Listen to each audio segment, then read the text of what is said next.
بسم الله الرحمن الرحيم.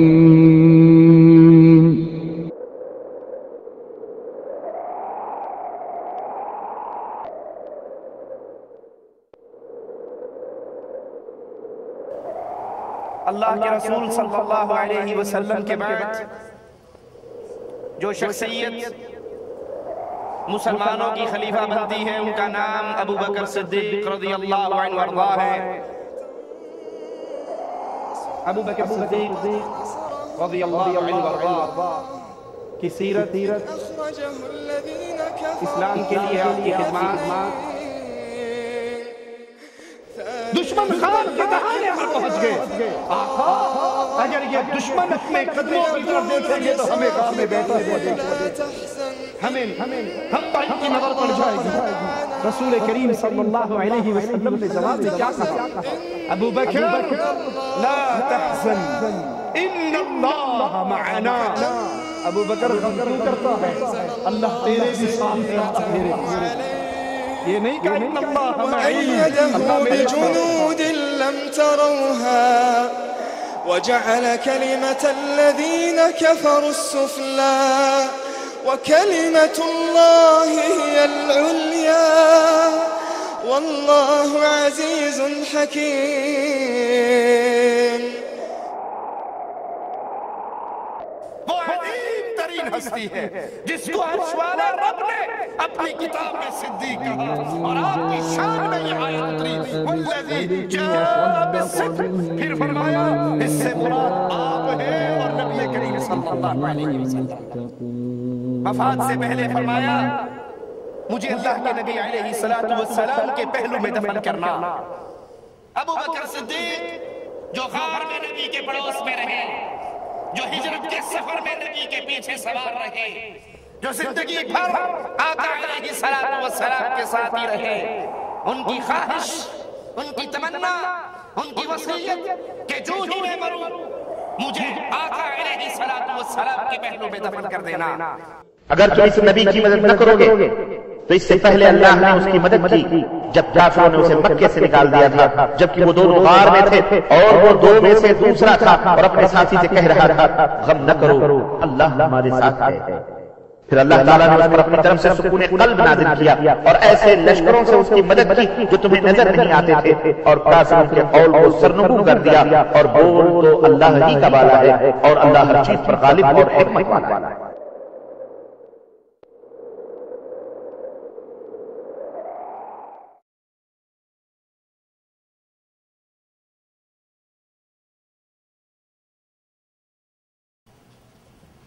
ان الحمد للہ نحمده ونصلي على رسوله الكريم۔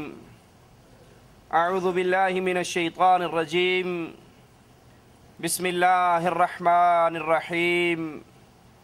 قل هو اللہ احد اللہ الصمد لم یلد ولم یولد ولم یکن له کفوا احد۔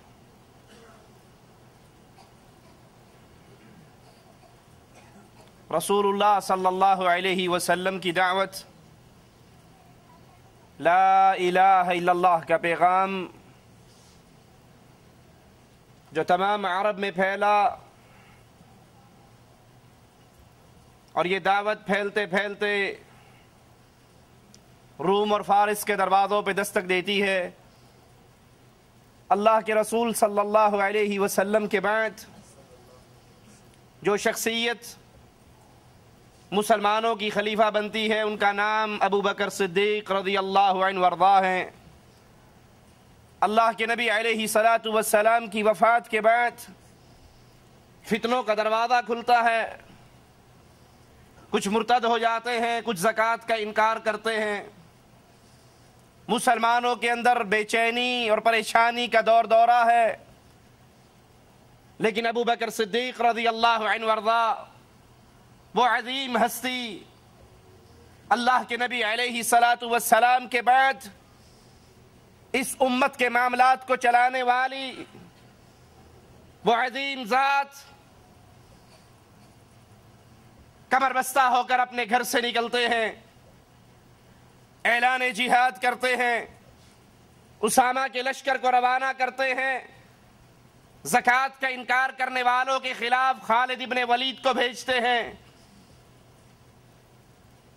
وہ پریشانی وہ غم کا دور ٹل جاتا ہے، اور ابو بکر صدیق رضی اللہ عنہ وارضاہ کے جذبہ ایمانی اور جذبہ جہاد اور لا الہ الا اللہ کی دعوت کو تھامنے کے فوائد نظر آتے ہیں۔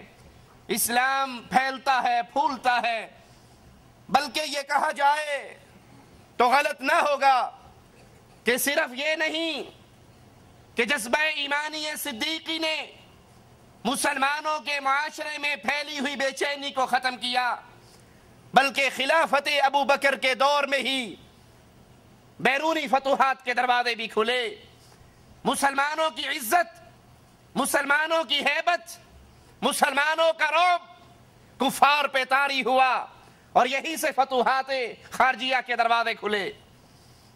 لیکن بالآخر موت، جس نے ہمارے آقا، ہمارے امام، ہمارے قائد محمد کریم صلی اللہ علیہ وسلم کو نہیں چھوڑا، یہ موت ابو بکر صدیق رضی اللہ عنہ وارضاہ کے بھی قریب سے قریب تر ہوئی، اور 22 جمادی الاخر 13 ہجری دوشنبہ کے دن مغرب اور عشاء کے درمیان ابو بکر صدیق رضی اللہ عنہ وارضاہ اس جہان سے ہمیشہ کے آرام والے جہان کے اندر اللہ کی جنتوں کی طرف منتقل ہو گئے۔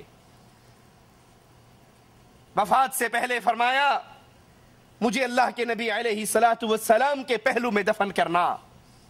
ابو بکر صدیق جو غار میں نبی کے پڑوس میں رہے، جو ہجرت کے سفر میں نبی کے پیچھے سوار رہے، جو زندگی بھر آقا علیہ السلام کے ساتھ ہی رہے، ان کی خواہش، ان کی تمنا، ان کی وصیت کہ جو ہی میں مروں مجھے آقا علیہ السلام کے پہلو میں دفن کر دینا، جو چادر میں نے لی ہے اسی چادر میں مجھے کفن دینا، نیا کپڑا مل جائے میسر ہو وہ کسی غریب کو دے دینا، کہ زندہ نئے کپڑے کا زیادہ محتاج ہوتا ہے، مجھے نیا کفن بھی نہ دینا، اسی چادر کے اندر مجھے کفن دے دینا۔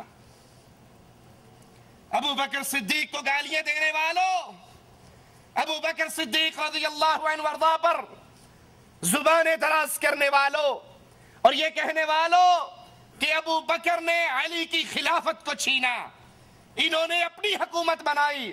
ارے مجھے یہ تو بتاؤ، ابو بکر نے اگر خلافت کو چھینا تو اپنی ذات کا کیا فائدہ کمایا؟ وہ تو مر رہے ہیں، وفات کے قریب ہیں، زبان سے الفاظ نکل رہے ہیں، نئے کفن کی ضرورت ابو بکر کو نہیں، اس کی رعایا میں اگر میسر ہو تو کسی غریب کو دے دینا، اس کو پرانی چادر کے اندر ہی کفن دے دینا۔ وہ تو جاتے ہوئے تم سے نیا کفن بھی نہ لے کر گئے۔ اگر اس نے اپنی ذات کے لیے بقول تمہارے خلافت کو چھینا تھا تو ابو بکر نے کیا کمایا؟ اس نے تو اپنی جان، اپنا مال آقا علیہ السلام کی لائی ہوئی شریعت کی نفاذ کے لیے قربان کر ڈالا۔ اپنی بیوی اسماء سے کہا رضی اللہ تعالی عنہا، میں مر جاؤں تو اے میری بیوی مجھے غسل تو دینا۔ اپنے بیٹے عبد الرحمن سے کہا، مجھے غسل دینے میں اپنی ماں کا ساتھ دینا۔ سناؤ انڈیا پاکستان کے مولویوں کو یہ بات سناؤ، ابو بکر کیا کہہ رہے ہیں؟ اپنی بیوی کو کیا سمجھا رہے ہیں؟ میرے مرنے پہ میرا غسل تم نے کروانا ہے۔ ہمارے ہاں مولویوں نے شریعت ہی نہیں بنا لی ہے، وہ کہتے ہیں ادھر بندہ مرتا ہے، بیوی مرتی ہے، ادھر اس کا منہ دیکھنا بھی حرام ہو جاتا ہے۔ یہ مسئلہ آپ نے سنا یا نہ سنا؟ مرتے ہی میاں بیوی کا تعلق ٹوٹ جاتا ہے، خاوند اپنی بیوی کا چہرہ نہیں دیکھ سکتا، بیوی اپنے خاوند کا چہرہ نہیں دیکھ سکتی۔ یہ مولویوں نے اپنے پیٹ کی جہنم بھرنے کے لیے بنایا ہے، کیونکہ انہیں پتا ہے اگر لوگوں کو غسل ان کی بیویوں نے دینا شروع کر دیا، ہماری دال روٹی کہاں سے چلے گی؟ ہمیں وہ مرنے کے بعد جو میت کی چارپائی، میت کے بستر، میت کے جوتے، میت کے کپڑے اس مردہ خور مولوی کو ملتے ہیں، پھر وہ ہمیں نہیں ملیں گے۔ مسئلہ ہی بنا دو کہ مرنے کے بعد خاوند اپنی بیوی کے چہرے کو نہیں دیکھ سکتا، بیوی اپنے خاوند کے منہ کو نہیں دیکھ سکتی۔ اور یہاں صدیق اکبر ابو بکر رضی اللہ عنہ وارضا اپنی بیوی اسماء سے کہہ رہے ہیں میں مر جاؤں تو مجھے غسل تو دینا، اے میرے بیٹے عبد الرحمن اپنی ماں کا ساتھ دینا۔ اپنے مال میں سے 5واں حصہ ابو بکر صدیق رضی اللہ عنہ وارضا نے خیرات کرنے کی وصیت کی، اور پھر فرمایا خلافت کی ابتدا سے اس وقت تک سنو ذرا صدیق کائنات کی بات کو، ان پہ تہمتیں لگانے والوں، زبانیں دراز کرنے والوں، گالیاں دینے والوں، ان پر طنز کرنے والوں، ابو بکر مرتے ہوئے کیا کہہ رہے ہیں؟ اے میری آل اولاد، میں نے ابتدائے خلافت سے لے کر آج تک بطور خلیفہ مسلمانوں کے بیت المال سے جتنا پیسہ لیا ہے وہ سارا میرے مال میں سے واپس کر دو۔ ابو بکر رضی اللہ عنہ وارضا خلافت کا بوجھ سنبھالنے کے بعد گھر کے معاملات کو چلانے کے لیے کپڑے کے تاجر تھے، کپڑا لے کر بازار میں بیچنے کے لیے نکلے۔ عمر ابن خطاب نے کہا امیر المومنین یہ کیا کر رہے ہو؟ کہا میں نے اپنے گھر کا روزگار بھی تو چلانا ہے۔ کہا اگر آپ ان امور میں مشغول ہو جاؤ گے مسلمانوں کے نظام حکومت کون چلائے گا؟ آپ اپنے لیے بیت المال سے وظیفہ مقرر کر لو۔ اور وفات کے وقت کہا وہ وظیفہ جو ابتدائے خلافت سے لے کر آج تک ابو بکر لیتا رہا، آج میرے مال میں سے